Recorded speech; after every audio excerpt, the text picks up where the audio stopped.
Bonjour tout le monde. Aujourd'hui, si vous écoutez cette vidéo-là, c'est que vous pensez sûrement faire une démarche pour vos comportements de violence.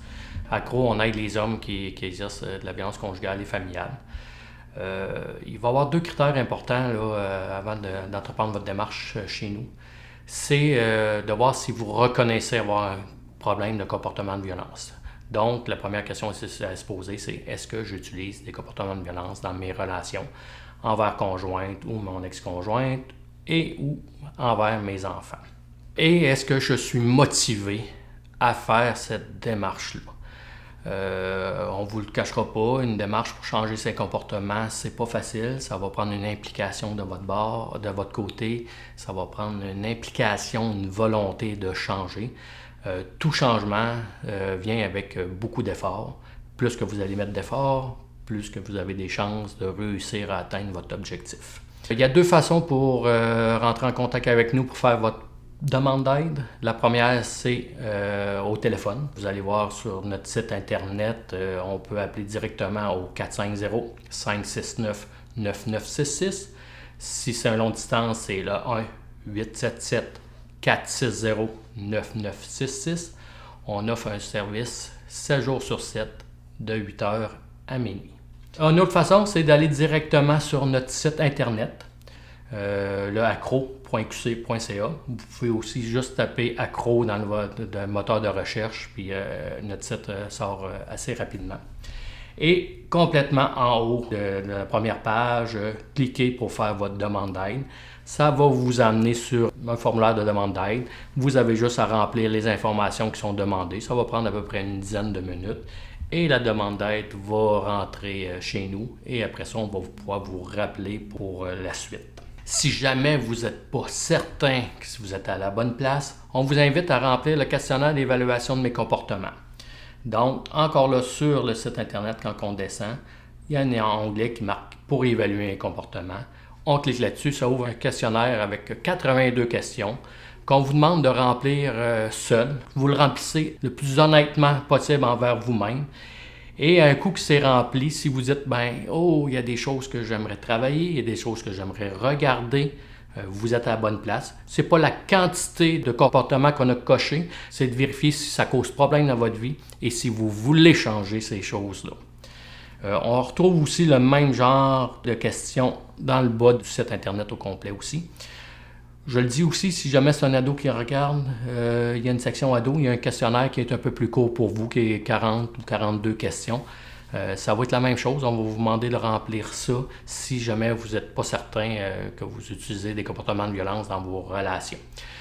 Après que j'ai rempli ça, si je dis je ne sais pas pourquoi j'ai rempli ça, je ne me reconnais pas, je ne pense pas que c'est la bonne place, effectivement, on ne pourra pas vous aider.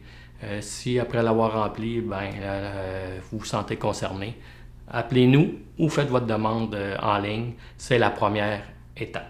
Suite à ça, il va y avoir une deuxième étape qui va être une entrevue par Internet qui va durer 1 heure. On vous demande de le faire seul. Encore là, on veut avoir votre point de vue à vous, pas le point de vue de la société, de votre conjoint, de vos enfants, de votre mère.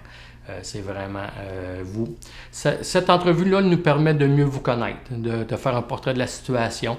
Et lors de la première rencontre avec votre intervenant, on va avoir déjà un alignement pour bien vous aider pour aller à la bonne place avec vous. Après ça, la démarche, il va y avoir quelques entrevues d'accueil avec un intervenant en individuel pour finaliser votre processus d'accueil. Si tout fonctionne bien, ça va être la démarche de thérapie. Une démarche chez nous, c'est un minimum de 20 rencontres. C'est à raison d'1 fois par semaine. C'est à toutes les semaines. On demande d'être assidu, d'être présent, d'être disponible, d'être ouvert pour faire vos rencontres. La plupart des gens qui font de la violence conjugale et familiale, c'est de la démarche de groupe.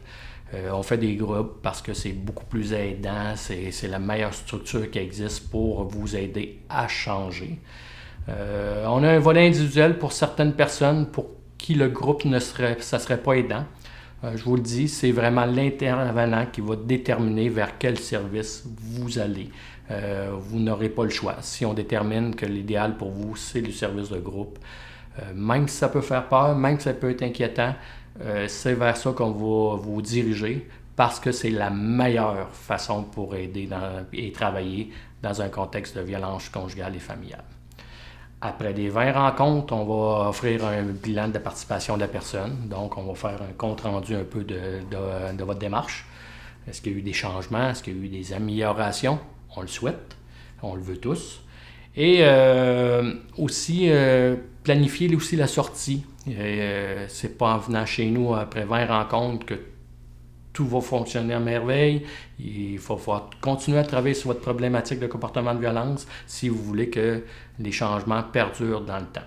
Et après ça, on va offrir un suivi 3 et 6 mois plus tard, la fin de la démarche, pour voir si ça se passe toujours bien, si on retombe dans des vieux sentiers, dans des vieux patterns. On veut éviter ça. Donc, on essaie de garder un suivi post-démarche avec Accro. En tout temps, vous pouvez quand même nous appeler suite à la fin de votre démarche. On est toujours là pour vous aider.